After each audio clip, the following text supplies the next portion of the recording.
Are you still browsing the internet, like manually typing, clicking, opening 50 tabs that you'll never look at again? God bless you. You may be scratching your head. This is how we browse the internet, right?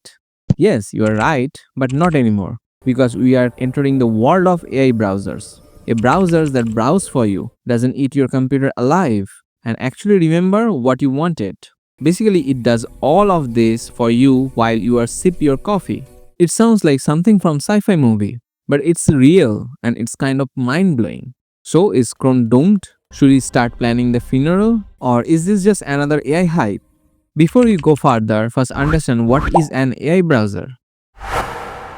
Imagine your browser isn't just a window to the internet, but a hyper-intelligent personal assistant who lives inside that window. It doesn't just show you the search results. It understands what your intent, summarizes complex articles, manages your task, and probably even know what you wanted to launch before you do. We have seen the rise of AI browsers like Comet and GPTAtlas. But can a few smart apps really take down the internet's most dominant force? An app that has been running things for nearly 2 decades. Before we talk about the Chrome getting replaced, we need to understand why Chrome is most dominant. Let's be honest, Chrome works. It's fast, it's stable, mostly, and it just does browser things well.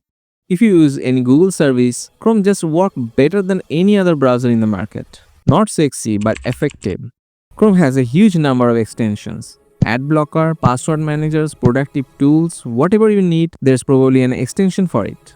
Most people use Chrome because they already use Chrome. It installed, it has their passwords, their bookmarks, their 47 open tabs from 2019.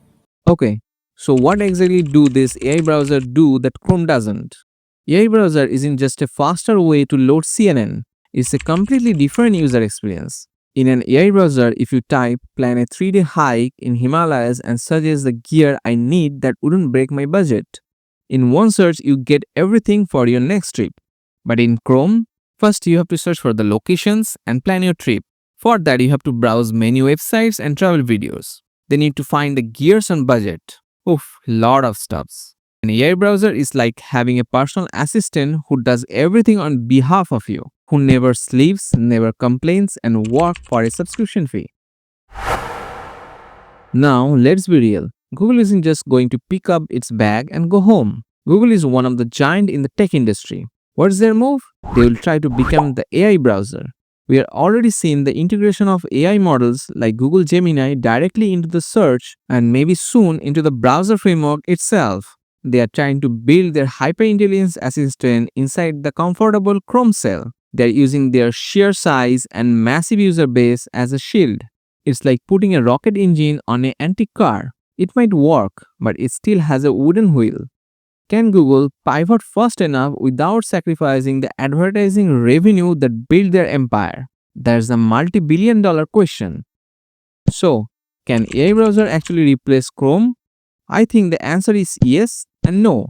No, because Chrome will morph. It will become Chrome AI, leveraging Google's massive model to compete.